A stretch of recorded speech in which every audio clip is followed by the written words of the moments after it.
প্রিয় দর্শক, স্বাগত জানাচ্ছি ভোরের কাগজ থেকে। আপনাদের সাথে আছি আমি যুবরাজ ফয়সাল।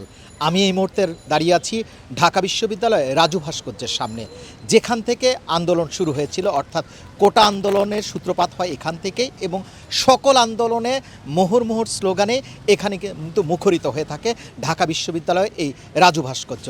এখন কিন্তু শুনশান নীরবতা অবস্থান করছে। ঢাকা বিশ্ববিদ্যালয়ে যেন কোলাহল নেই, কোনো শিক্ষার্থীর স্লোগানে মুখরিত নেই এই বিশ্ববিদ্যালয়। আমরা জানি যে কোটা আন্দোলন 9 জুলাই থেকে কোটা আন্দোলনকে কেন্দ্র করে ঢাকা বিশ্ববিদ্যালয় কিন্তু উত্তাল হয়েছিল, অর্থাৎ এই বিশ্ববিদ্যালয়ের বিভিন্ন হল থেকে শিক্ষার্থীরা আন্দোলনে অংশ নেয়। এইখানে পুলিশের সাথে কোটা আন্দোলনকারীদের সংঘর্ষ হয় এবং সেইখান থেকে দেশ জুড়ে ছড়িয়ে পড়ে এই আন্দোলন। এখন কিন্তু ঢাকা বিশ্ববিদ্যালয় একেবারে নিস্তব্ধ শান্ত একটি বিশ্ববিদ্যালয় হয়ে রয়েছে, অর্থাৎ এই বিশ্ববিদ্যালয়ে যে শিক্ষার্থীদের পদচারণায় মুখরিত থাকে, বিভিন্ন আন্দোলন সংগ্রামী কিন্তু এই বিশ্ববিদ্যালয়ের একটি ঐতিহ্য রয়েছে। বিশেষ করে ভাষা আন্দোলন থেকে শুরু করে 1971 সালে দেশের স্বাধীনতার সংগ্রাম, সব আন্দোলনই কিন্তু ঢাকা বিশ্ববিদ্যালয়ের একটি ঐতিহ্য রয়েছে, অর্থাৎ এই বিশ্ববিদ্যালয় থেকে কিন্তু সব আন্দোলনের সূতিকাগার বলা যায়। এই যে কোটা আন্দোলন শুরু হয়েছিল গত 9 জুলাই, সারা দেশে ছড়িয়ে পড়ে এরপরে, এবং তারপর থেকে কিন্তু সমগ্র দেশ উত্তাল হয়ে ওঠে।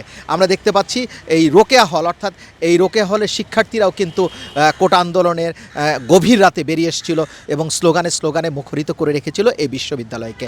এখন কিন্তু পুলিশ এবং আইনশৃঙ্খলা বাহিনীর নিরাপত্তায় কিন্তু ঢাকা বিশ্ববিদ্যালয় একেবারে নিস্তব্ধ হয়ে রয়েছে, অর্থাৎ রোকেয়া হল শুধু নয়, সকল হলগুলোই কিন্তু এখন একেবারে কোনো শিক্ষার্থী নেই, একেবারে জনমানব শূন্য একটা বিশ্ববিদ্যালয় বা ক্যাম্পাস বলা চলে ঢাকা বিশ্ববিদ্যালয়কে। অর্থাৎ এই বিশ্ববিদ্যালয়ের কোনো শিক্ষার্থী নেই এবং কোনো শিক্ষার্থীর পদচারণায় কিংবা স্লোগানে মুখরিত নেই এই বিশ্ববিদ্যালয়। আমরা দেখেছি কোটা আন্দোলনকে কেন্দ্র করে পক্ষে বিপক্ষে বিভিন্ন শিক্ষার্থীদের যে আন্দোলন এই রাজু ভাস্কর্যের সামনে, সেটা কিন্তু এখন আর নেই। অর্থাৎ বলা চলে সেনাবাহিনী নামার পরে, অর্থাৎ কারফিউ জারির পর থেকে অনেকটাই নিস্তব্ধ হয়ে গেছে হচ্ছে ঢাকা বিশ্ববিদ্যালয়।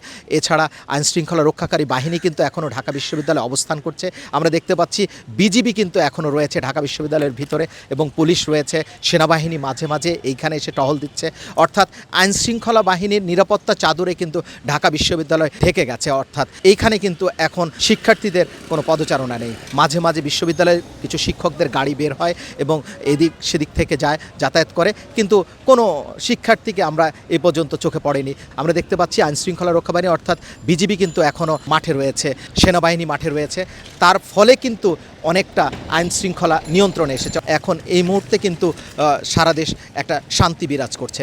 আমরা জানি যে গেল কয়েকদিন ধরে সাধারণ ছুটি ঘোষণা করেছে সরকার, এছাড়া হচ্ছে দেশে কারফিউ চলছে। সব কিছু মিলে কিন্তু দেশের অবস্থা এই মুহূর্তে অনেকটাই বলা চলে যে হচ্ছে নিয়ন্ত্রণে রয়েছে। কোটা আন্দোলনকে কেন্দ্র করে আন্দোলনকারীদের যে মুহুর্মুহুর স্লোগান এবং পুলিশের সাথে সংঘর্ষ, সেটা কিন্তু এই মুহূর্তে আমরা দেখছি না, অর্থাৎ দেশে 2-1 দিন থেকে সেই পরিস্থিতি থেকে অনেকটাই আইনশৃঙ্খলা নিয়ন্ত্রণে রয়েছে। সব মিলিয়ে আপনাদেরকে একটা বিষয় জানিয়ে রাখি, সব আন্দোলন সংগ্রামের উৎপত্তি হয় রাজু ভাস্কর্যের সামনে। প্রতিবাদ মিছিলে মুখরিত থাকে রাজু ভাস্কর্য। রাজু ভাস্কর্য কিন্তু এখন আমরা দেখতে পাচ্ছি একেবারে জনমানব শূন্য একটি স্থান হয়ে রয়েছে, অর্থাৎ ভুতুড়ে অবস্থা বিরাজ করছে ঢাকা বিশ্ববিদ্যালয়ের ভেতরে। ঢাকা বিশ্ববিদ্যালয়ের ভিতরে কোনো সাধারণ শিক্ষার্থী নেই, আন্দোলনকারী নেই, এবং হচ্ছে আমরা আইনশৃঙ্খলা রক্ষা বাহিনীর গাড়ি ছাড়া কিন্তু তেমন কিছু দেখতে পাচ্ছি না। এই ছিল ঢাকা বিশ্ববিদ্যালয়ের টিএসসি এবং রাজু ভাস্কর্যের সর্বশেষ অবস্থা। আবারও আপনাদের সাথে যুক্ত হব, সে পর্যন্ত ধন্যবাদ।